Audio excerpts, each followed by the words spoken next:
Well, the first of my Crash Bandicoot reviews is finally here. Let's dive in and review Crash Bandicoot for the Sony PlayStation.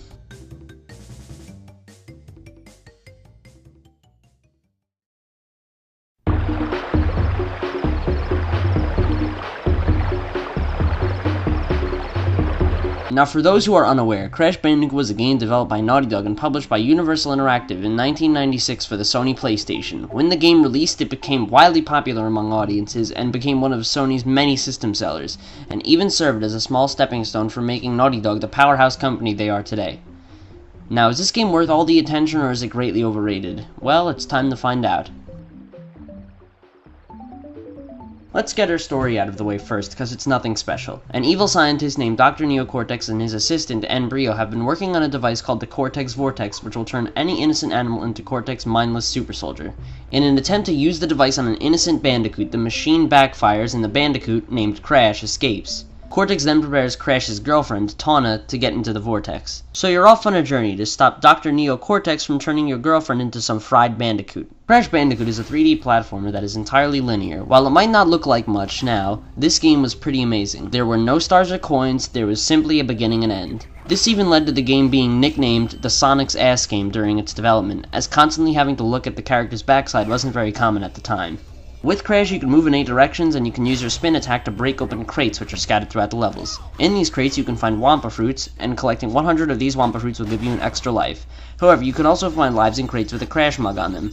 In crates, you can also find certain character mugs. You can find Tawna mugs, in which collecting 3 of them will take you to a bonus round where you can save.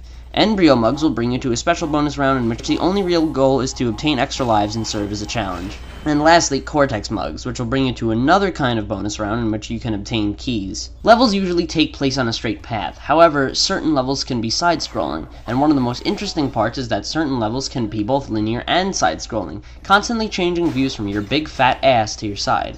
It does an excellent job of adding variety and challenge. At times, you're never really sure if you're going to continue moving on your side, or if a linear segment is going to be thrown at you. It's an excellent way to make the game original, and I love it. It keeps the game fun without being repetitive. To add even more variety, however, there are levels where you get chased by a boulder and levels where you ride on a hog. Your goal in each level is to go from start to finish and try not to die 1,000 times like I did. Upon completing each level, you will unlock the next. The levels are spread out on a map, which spans across 3 separate islands. There's a very clear contrast that I enjoy between each island as well. The first island is very natural and has a calm feel to it. The second island is more spooky and scary, and takes place on long bridges and dark temples. The third island, the one owned by Cortex, has a very industrialized feel. The ancient temples in the level Temple Ruins have been reworked, and have been made dark labs and generator room.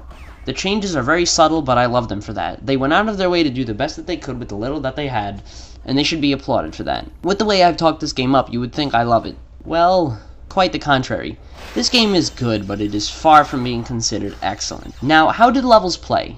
The early levels are very easy and don't require a whole lot of skill. I might also point out that they don't do an excellent job preparing you for what's ahead, as this game is very challenging. In fact, this is the second hardest game of the series that I am reviewing, and I am reviewing 12. That's quite a lot. Also, the hog doesn't control the greatest, and the boulder levels are just so damn claustrophobic. I cannot tell you how many times I unexpectedly got ran over by that boulder. But I can show you. It's over 9,000! After completing every couple of levels, you get to fight a boss. The bosses are considered by many to be the highlight of the game, but I really don't see why. Most of the bosses are incredibly easy, especially Ripperoo. The only boss that killed me was Embryo, and he only did it once. Sure, Koala Khan gave me some trouble, but I still beat him without dying.